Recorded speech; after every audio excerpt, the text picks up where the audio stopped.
गुणवत्ता पर कितना असर आपको पड़ता हुआ दिखता है? देखिए, मैं आपको बताना चाहता हूँ कि शिक्षा मौलिक अधिकार है पूरे भारत में, पूरे विश्व में, सब लोगों के लिए। और अगर इसको प्रॉपर तरीके से नहीं दे पा रहे हैं तो हम कहीं ना कहीं कुछ ना कुछ हमें कमी है। अब जैसा आप बता रहे हैं कि 70 के बरस पे 2 ही आदमी काम कर रहे हैं, तो बहुत ही एक गैर जिम्मेदाराना काम है। हमें चाहिए कि हम अच्छे से अच्छा शिक्षा की व्यवस्था करें। सबसे जो मेन हमारे भविष्य के लिए, जो हमारे आने वाले समय के जो बच्चे हैं, हमें जिनको तैयार करना है भविष्य के लिए, तो वो तो हमारी बच्चे स्टूडेंट्स ही हैं। हम अगर हम उन्हें प्रॉपर नहीं बना पाएंगे, प्रॉपर शिक्षा नहीं दे पाएंगे, तो इससे काम चलने वाला नहीं है, हमारा देश प्रगति करने वाला नहीं है। हमें शिक्षा के ऊपर सबसे ज़्यादा जोर देना चाहिए। शिक्षा ही एक ऐसा माध्यम है जिससे हम अपने भविष्य को आगे बढ़ा पाएंगे। आज आप सब लोग इतनी तरक्की कर रहे हैं, हमारा देश तरक्की कर रहा है, शिक्षा के बूते पर ही कर रहा है। संदीप द्विवेदी जी, अगर हम ट्रेनिंग टीचर्स को बेहतर तरीके से ट्रेन नहीं कर पाएंगे तो जाहिर तौर पर हम शिक्षा की गुणवत्ता के साथ भी कॉम्प्रोमाइज कर रहे हैं। किस तरह से देखते हैं आप? देखिए, जिस तरीके से आपने ट्रेनिंग टीचर्स के साथ सरकार खिलवाड़ कर रही है, आपने आंकड़े प्रस्तुत किए कि 17 टीचर्स की जगह सिर्फ 2 टीचर हैं। मुझे लगता है कि जो ये टीचर्स अगर आप देखिए तो बच्चों का भविष्य है, क्योंकि यही कहीं ना कहीं आगे जो टीचर्स को ट्रेनिंग देंगे, बच्चों को कहीं ना कहीं पढ़ाएंगे। जब उनका खुद का ही भविष्य अंधकार में है तो वो बच्चों को भविष्य कहाँ से संवार पाएंगे। दूसरी चीज, उत्तर प्रदेश की आज की हम आपको शिक्षा की स्थिति पर थोड़ा सा ध्यान दिलाना चाहेंगे। मैं आपको 2 घटनाएं अभी रिसेंटली याद दिलाना चाहूंगा। एक घटना आपको नोएडा, प्रॉपर नोएडा की मैं बता दूं।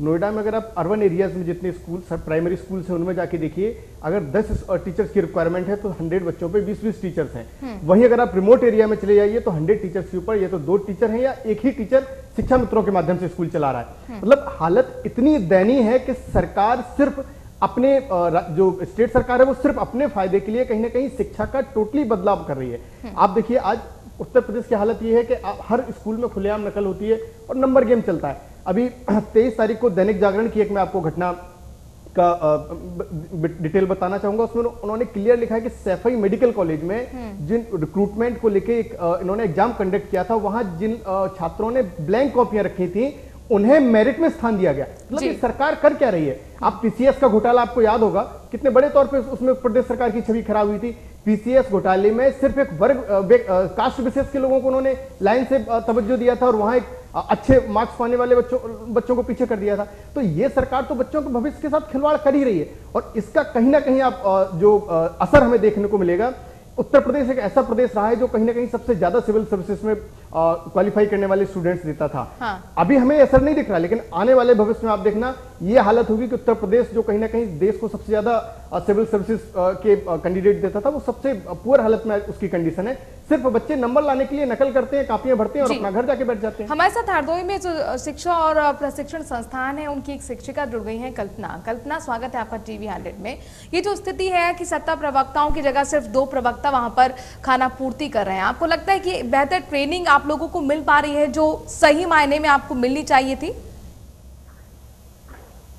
हाँ, हमारा काम बहुत ही अच्छी होता है, समझ करके हमारे इसके बावजूद भी स्टूडेंट में बहुत ही रॉस है, तो उसका जिम्मेदार हमारा दायित्व बिल्कुल भी नहीं है, क्योंकि हमारे प्रभारी, हमारे प्राचार्य जी सभी लोग पूरी तन ढंग से करते हैं, इसको बहुत बारीकी से देखते हैं।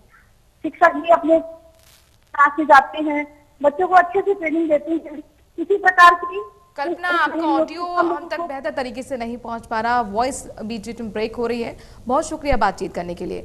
संदीप जी के बाद में उमेश कुमार जी के पास आना चाहूंगी। उमेश जी, हम देखते हैं कि करोड़ों का बजट यहाँ पर खर्च किया जाता है सरकारी स्कूल में शिक्षा व्यवस्था पर, ताकि जो गरीब बच्चे हैं उनको बेहतर शिक्षा मिल सके, लेकिन आखिरकार करोड़ों का बजट कहाँ जाता है? क्योंकि बात सिर्फ शिक्षकों की कमी नहीं है, वहाँ मूलभूत सुविधाओं की कमी रहती है, पानी नहीं होता, कई बार बच्चों की पढ़ाई के लिए बुक्स नहीं होती हैं, वहाँ पर डेस्क नहीं होती, शौचालय तक नहीं होते। तो एक करोड़ों का बजट जा रहा है तो कहाँ जा रहा है? बिल्कुल, आपने अच्छा एक क्वेश्चन मुझसे किया। ये वाली बात मैं आपको बताना चाहता हूँ। ये सारा जो एक शिक्षा का जो तंत्र है, ये सारा भ्रष्टाचार से पूर्ण रूप से ग्रस्त है। ये सारा पैसा डीलर्स के पास जाता है, सारा पैसा जो ऑफिसर्स होते हैं, डीओ होते हैं, डीडी होते हैं, उन सब के माध्यम से ये पैसा डीलर्स के पास जाता है और डीलर्स के थ्रू ये पैसा सब उनके लोगों की जेब में जाता है। आप देखिए, आप कभी जाते हैं वहाँ पर बजट एलोकेट होता है प्रॉपर जी, एक उनके हेड्स होते हैं, उस हेड्स के हिसाब से पैसे होते हैं और उन पैसों को ऐसे यूज किया जाता है जैसे क्या कुछ मतलब ही नहीं होता, काम दिखाया नहीं जाता, काम कराया जाता है, कागजों में काम कराया जाता है, काम वैसे होता नहीं है प्रॉपरली। अभी आप देखेंगे कि हमारे बच्चों को छत भी नहीं होती, कई बार खुले में बच्चे पढ़ रहे हैं, मैंने कई बार टीवी पर देखा, मैं खुद भी जाता हूँ तो देखता हूँ वहाँ पर, तो बच्चे खुले में पढ़ रहे होते हैं, शौचालय की व्यवस्था पूरी ढंग से नहीं है, लेकिन पैसा प्रॉपर वो लोग खर्चा कर रहे हैं आपका। आप उनका एट द आप लास्ट में जब देखेंगे, लास्ट के जब साल में देखेंगे तो बजट उनका नील होगा, जबकि काम कुछ भी नहीं होगा। और इसमें सभी सरकारों को आप जिम्मेदार ठहराते हैं, चाहे वो सपा की हो, बसपा की हो, बीजेपी की हो, कांग्रेस की हो। देखिए, मुझे लगता है कि हमारा देश अभी शिक्षा के स्तर पे इतना आगे था, अब आने वाले समय में इतना पीछे हो जाएगा। आप ये देखिए कि सरकार कोई भी आ रही है, वो काम सिर्फ बजट का एलोकेशन तो करती है, लेकिन उस पर काम देखने के लिए कुछ भी नहीं जाती है। आप देखिए 4-5 मेट्रो अपना जो सिटीज है उसके अलावा इतना व्यवस्था कहीं अच्छी है ही नहीं। अब तो आने वाले समय में हम जो शिक्षा के लिए हम जो विकास करने जा रहे हैं अपने देश का भी, आज हम एक सुपर पावर बनने जा रहे हैं। जो हमसे पीछे जो लोग पहले जो लोग आए हैं वो बड़े एजुकेटेड थे, उन्होंने ढंग से गरीबी में भी रहकर पढ़ाई की है, लेकिन अभी आने वाले समय में वो व्यवस्था ऐसी बन नहीं। उमेश जी, मैं आपके पास आना चाहूंगी। इस बीच हमारे साथ जो शिक्षा और प्रशिक्षण संस्थान के प्राचार्य हैं वो जुड़ गए हैं। महेंद्र प्रताप सिंह उनका नाम है। महेंद्र जी, स्वागत है आपका टीवी 100 में। 15 सालों से लगातार यहाँ पर प्रवक्ताओं की कमी बनी हुई है, क्या आपने उच्च शिक्षा विभाग में इस बात की शिकायत की? इस संबंध में टाइम टू टाइम जो हमारी मीटिंग्स होती हैं तब भी अवगत कराया जाता है और हर महीने हमसे स्टाफ स्टेटमेंट लिया जाता है।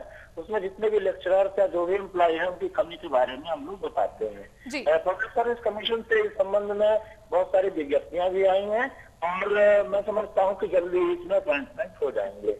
जब तक इसका बैच का अलग कैडर नहीं बनेगा तब तक मैं समझता हूं कि यहाँ पर लेक्चरर्स की कमी बनी रहेगी। महेंद्र प्रताप सिंह जी, ये आज की बात नहीं है, 15 सालों से यहाँ पर प्रवक्ताओं की कमी रही है। तो यानी कि जो अभी मौजूदा सरकार है, पिछली सरकार है, उन्होंने जाहिर तौर पर कोई कदम नहीं उठाया है। मौजूदा सरकार ने इस पर बहुत प्रभावी कदम उठाया है और मौजूदा सरकार के टाइम में ही ये विज्ञप्तियां प्रकाशित हुई हैं। इंटरव्यू उसका ड्यू है, इंटरव्यू के बाद मैं समझता हूँ कि अपॉइंटमेंट हो जाएंगे। जी, लेकिन यहाँ पर बराबर नियुक्ति की बात कही जाती है, रिजल्ट आउट नहीं हो पाते हैं महेंद्र जी। यूपी में लगातार, चाहे यूपी टेट हो, तमाम तरीके के जो हमने परिणाम देखे हैं वो इसी तरीके के रहे हैं, कोर्ट को तक दखल अंदाजी करनी पड़ती है। नहीं, देखिए, रिजल्ट से हम लोगों का मतलब नहीं होता, हम लोग केवल ट्रेनिंग सिस्टम में है। रिजल्ट जो है वो परीक्षा नियामक प्राधिकारी के यहाँ से आउट होता है। जी, महेंद्र प्रताप जी, यहाँ पर 17 प्रवक्ताओं की बात कही जा रही है कि होने चाहिए, आइडियल स्थिति ये है, लेकिन 2 प्रवक्ता वहां पर है, तो जाहिर तौर पर जो ट्रेनी टीचर्स होंगे उनको सही तरीके से ट्रेनिंग नहीं मिल पा रही होगी। आप कैसे काम चला रहे हैं फिर? हाँ, इस संबंध में हमने जिला बेसिक शिक्षा अधिकारी से कुछ ऐसे टीचर जो एमएड थे, पीएचडी थे, ऐसे टीचर्स को अपने अटैच किया है और उनके द्वारा हम इसकी बैकअप की व्यवस्था बनाए हुए हैं। साइंस के, मैथ्स के बहुत इंपॉर्टेंट ये सब्जेक्ट होते हैं और उनके अगर एक्सपर्ट वहां पर ट्रेनिंग देंगे तो शायद हमको बेहतर शिक्षक मिल सकेगा। तो इन महत्वपूर्ण सब्जेक्ट के एक्सपर्ट भी वहां मौजूद नहीं है? नहीं, टीचर साइंस के भी नहीं है, टीचर की जो हमने वैकल्पिक व्यवस्था की है उसी के तहत जो है हमारे पास। हाँ, आपने बताया आप कुछ ऐसे शिक्षकों का इंतजाम कर रहे हैं जो कि कम से कम 2-3 विषयों को पढ़ा सकें, लेकिन जाहिर तौर पर ऐसे में कहीं ना कहीं शिक्षा की गुणवत्ता से जरूर कॉम्प्रोमाइज हो रहा होगा। बहन जी, 2-3 विषयों को पढ़ा सकने वाली बात नहीं है। 2-3 विषय, जो सब्जेक्ट टीचर है वो सब्जेक्ट का ही, जैसे विज्ञान का टीचर है तो हम जो एमएससी है हमारा फिजिक्स या केमिस्ट्री में, उसी को अटैच किया हुआ है। और जो हमारे पेपर्स होते हैं जैसे रिसर्च मेथोडोलॉजी है या प्रिंसिपल्स ऑफ स्कूल मैनेजमेंट है, ये वो सब टीचर पढ़ा सकता है जिसने एमएड किया है। जी, महेंद्र जी, क्या उम्मीद करें कब तक व्यवस्था हमें बेहतर देखने को मिलेगी? मैं समझता हूँ कि 2-3 महीने के अंदर इसका परिणाम आ जाएगा और नियुक्तियां हो जाएंगी। चलिए, बहुत बहुत शुक्रिया महेंद्र जी हमसे बातचीत करने के लिए। तो 2-3 महीने का यहाँ पर बात कही जा रही है, लेकिन 15 साल में जो चीज नहीं हुई वो 2-3 महीने में कैसे होगी? उमेश जी, ये सवाल बहुत बड़ा है। बताना चाहता हूँ सर को कि हमारे अभी जो मौजूदा सीएम साहब हैं वो तो विदेश से पढ़ के आए हैं। विदेश से पढ़ने के बावजूद भी वो ऐसा देख रहे हैं कि यहाँ पर अब देखने को मिल रहा है 5 साल उनके लगभग खत्म होने जा रहे हैं। अभी नेक्स्ट ईयर ही चुनाव है, तो उनको इस 5 साल में क्या ये समझ में नहीं आया कि वो विदेश से पढ़ के आए, वहां से भी कुछ लेके आएंगे, सीख के आएंगे। और कोई आदमी कहीं पढ़ता है 10-12 साल वहां रहता है, पढ़ता है, तो वहां से कुछ सीख के तो आता है। इन्होंने क्या सीखा? मुझे लगता है कुछ जितना भी इन लोगों ने सीखा, मुझे तो ये लग रहा है कि सारा पूरे इसको प्रदेश को खाने की व्यवस्था है। यहाँ से अपना बस जितना भी हम लोग खा सकते हैं वो खा लें, गुंडाई कर लें, यहाँ पर बदमाशी कर लें, उस तरह से काम हुआ। शिक्षा के ऊपर काम होना बहुत जरूरी है। शिक्षा के प्रति गंभीर है जो स्थिति अभी दिख रही है। सरकार की शिक्षा को लेकर गंभीरता तो इसी बात से दिखती है कि आज जितनी भी नियुक्तियां इन्होंने निकाले हैं एडवर्टाइजमेंट, सब कहीं ना कहीं कोर्ट के पचड़ों में फंसे हुए हैं। रीजन उसका ये है कि इन्होंने जो घोटाले किए हैं वर्ग विशेष को या जाति विशेष को जिस तरीके से इन्होंने वैकेंसियों में लगाने की कोशिश की है, कहीं ना कहीं उस वजह से कोर्ट असंतुष्ट रहा। ये लगातार ऐसा ही हो रहा है यहाँ पर। दूसरी चीज एक अगर आप थोड़ा सा पहले मायावती के कार्यकाल में भी जाइए तो आपको मनमोहन जी की मैं तारीफ करूंगा कि मनमोहन जी ने कभी बजट में कटौती नहीं की और ना ही मोदी जी ने कभी बजट में कटौती की। लेकिन शिक्षा, अगर आप बेसिक शिक्षा की बात करिए तो 70% स्टेट सेंट्रल गवर्नमेंट का होता है जो स्टेट गवर्नमेंट को टाइम पे वो दे देती है। लेकिन स्टेट गवर्नमेंट क्या करती है, उस पैसे को दूसरे हेड में डाइवर्ट करती है और पैसा यूज कर लेती है। और शिक्षा के नाम पे क्या होता है कि या तो एक या दो शिक्षक विद्यालय को चला रहे होते हैं, या यूपी में आप देखिए बड़े तौर पर शिक्षा मित्र जो कि क्वालिफाइड टीचर्स नहीं है और बच्चों को पढ़ा रहे हैं। तो कहीं ना कहीं इन्होंने जो खिलवाड़ किया हुआ है बच्चों के साथ, जो शिक्षा के साथ, वो कहीं ना कहीं समाजवादी पार्टी के एक क्राइम वाली नीति है। घोटाले की बात कही है, मैं आपके पास आऊंगी और एक सवाल आपके लिए महत्वपूर्ण मैं पूछने जा रही हूँ। इस बीच हमारे साथ समाज सेवी जुड़ गए हैं, जितेंद्र राणा। जितेंद्र राणा जी, स्वागत है आपका टीवी 100 में। यूपी की शिक्षा व्यवस्था किसी से छिपी नहीं है। हम आए दिन देखते हैं कि बच्चों के पास कभी किताबें नहीं होती, कभी पानी की सुविधा नहीं होती, कभी टॉयलेट की सुविधा तक नहीं होती है, और शिक्षकों की कमी तो सबसे बड़ा वहां पर मुद्दा है ही। लेकिन जो एक्सपर्ट्स होते हैं, जो ट्रेनी टीचर्स को ट्रेनिंग देते हैं ताकि अगर शिक्षक का बेहतर निर्माण हो पाएगा तो देश का भविष्य सुरक्षित हाथों में जाएगा और हम उम्मीद करेंगे कि देश भी विकास करेगा। लेकिन वहां पर प्रवक्ता यानी कि जो एक्सपर्ट्स हैं, जो कि ट्रेनिंग देखते हैं, उन्हीं की कमी हो रही है। तो क्या यह व्यवस्था देश के भविष्य के लिए बहुत बड़ा खतरा पैदा नहीं कर रही? जी बिल्कुल। देखिए, मैं इस बारे में ये कहना चाहूंगा कि अगर हमारे देश का स्तर शिक्षा का ही खराब होगा तो हमारी आने वाली नस्लें, जो देश की जो नींव है, वो है आने वाला बच्चे, आने वाला समाज। अगर हमारे देश की नींव मजबूत नहीं होगी तो हमारा जो है, जो हमारे ये बच्चे हैं, जो हमारा समाज, हमारा देश है, जो ये इमारत है, ये खड़ी कैसे हो पाएगी? क्योंकि हमारी नींव कमजोर रह जाएगी। शिक्षा में इतना है कि मैंने देखा है काफी जगह, कुछ कॉलेजों में जो शिक्षक हैं वो सर्दियों में आके मूंगफली, चने वगैरह खाते रहते हैं, और कभी कभी तो समय पे जो है इस मतलब कॉलेजों में और जो छोटे ये विद्यालय हैं बेसिक शिक्षा के, इनमें नहीं पहुंच पाते हैं, जिनके विरुद्ध हमने 2-4 बार अपने इनमें देहात में, गांवों में आवाज उठाई भी है। लेकिन ये कुछ दिन तो सही काम करते हैं, फिर करना बंद कर देते हैं। जितेंद्र राणा जी, यूपी के मुख्यमंत्री युवा भी हैं, विदेश से भी पढ़कर आए हैं। उनसे उम्मीद थी यहाँ पर युवाओं को, बच्चों को, छात्रों को कि शायद कुछ अच्छा करेंगे। बातें उन्होंने बहुत की। आपको लगता है कि वाकई जमीनी हकीकत में काम हुआ? देखिए, जिस स्तर से हमने वोट दी थी, हमें लगता था कि हम जिस आदमी का चयन कर रहे हैं और वो युवा हैं, कुछ अच्छा करेंगे, अच्छी सोच होगी उनकी, लेकिन वो किसी भी तरह से कसौटी पे खड़े नहीं उतर पाए हैं और हम उनसे क्षुब्ध हैं।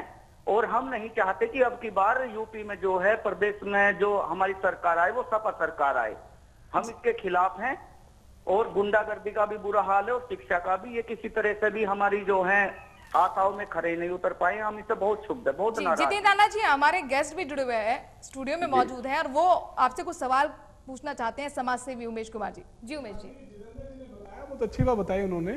देखिए, अभी हमारे अखिलेश जी का मैं कल ही इनका बयान देख रहा था मैं, तो कह रहे हैं कि पहले तो हमने लैपटॉप बांटे युवाओं को, जो युवा हैं यूपी में, उनको पहले लैपटॉप बांटे और अब वो बोल रहे हैं स्मार्टफोन देंगे। स्मार्टफोन, इसका मतलब तो सिर्फ हम लोग कुछ ऐसी चीजें देके ही सिर्फ चुनाव जीतना चाहते हैं, मतलब बच्चों का भविष्य हमारे उसमें नहीं है। बच्चों का भविष्य में होना चाहिए। स्मार्टफोन से वाकई जनता, युवा स्मार्ट हो पाएगी? एजुकेशन नहीं है तो स्मार्टफोन का यूज कैसे हो पाएगा? आप देखिए, मुझे तो लगता है कि जनता का जमीर जो है इतना गिरा हुआ नहीं है कि एक स्मार्टफोन पे फिसल जाएंगे।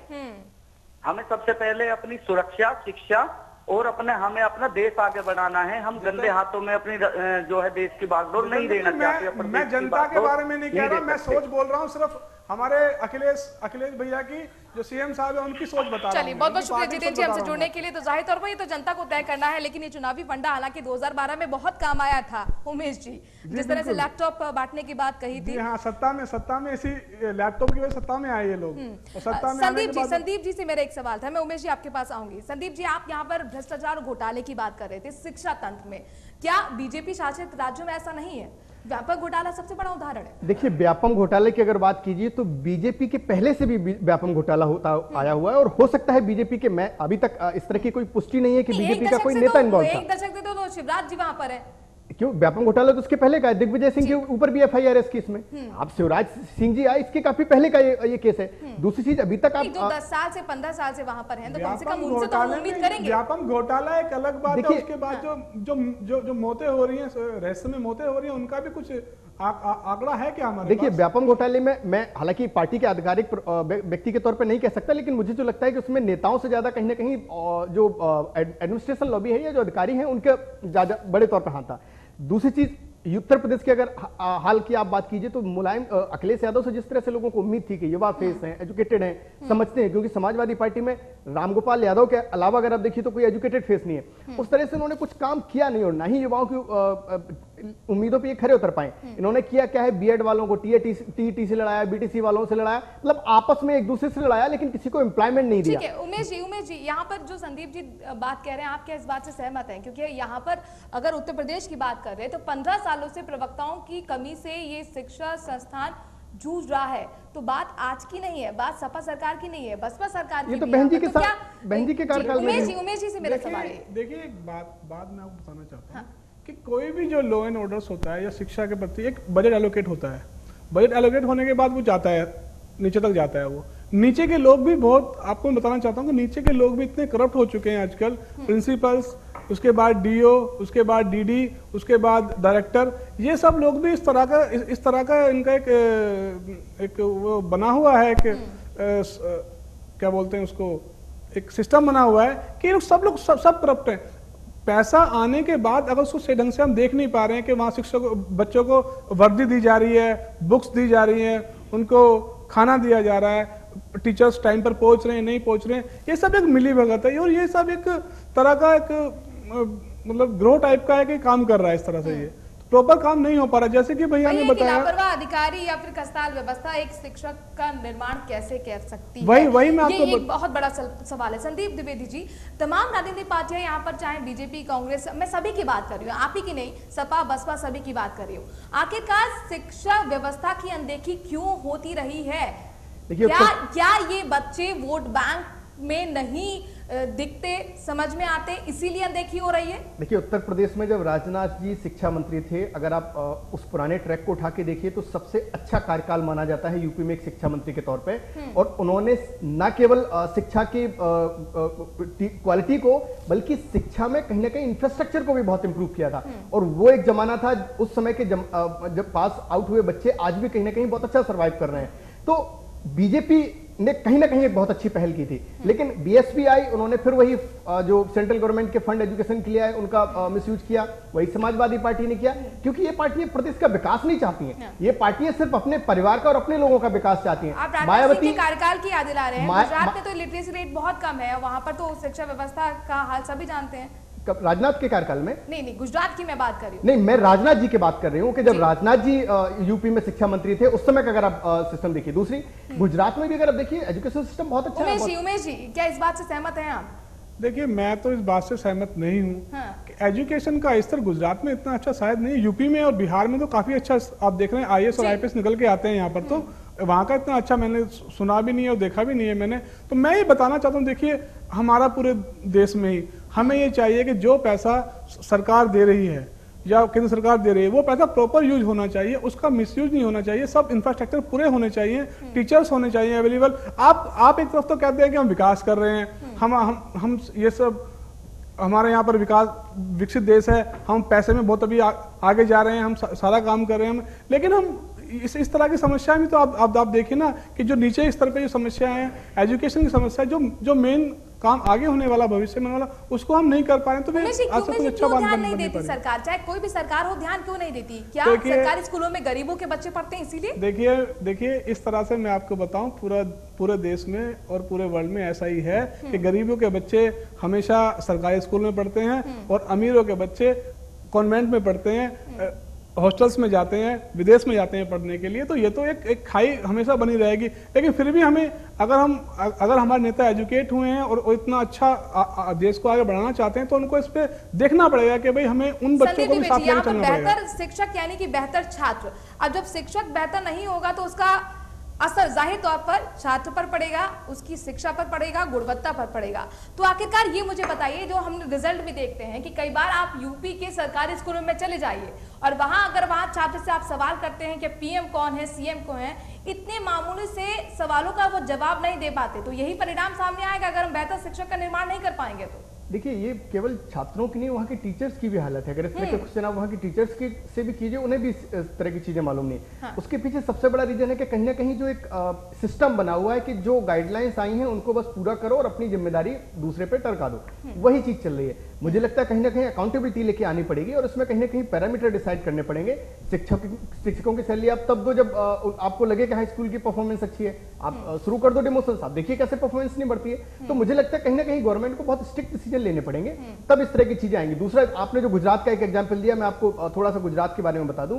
गुजरात में क्योंकि वहां के लोगों का जो डाइवर्जन है वो आईएएस पीसीएस से ज्यादा व्यवसायिक चीजों की तरफ होता है, इसलिए वो आईएएस पीसीएस की तरफ नहीं जाते हैं। दूसरी चीज, यूपी में आज शिक्षा के को लेके जो फंड आए उनका डाइवर्जन आप देखिए। मायावती जी बिना किसी बिजनेस के आज अरबपति हैं। कहां से पैसा आता है? मुलायम सिंह जी का पूरा कुनबा देखिए आप, चाहे अखिलेश जी हो, चाहे शिवपाल जी हो, चाहे राम गोपाल जी हो, चाहे मुलायम सिंह खुद हो, आज पूरा कुनबा बिना बिजनेस के अरबपति है। कहां से पैसा आता है? ये सिर्फ और सिर्फ सत्ता का दुरुपयोग करते हैं। ये सब्जेक्ट अलग हो गया। उमेश जी, ये बताइए कि जो शिक्षा व्यवस्था है कैसे बेहतर होगी और कैसे आएगा सुधार?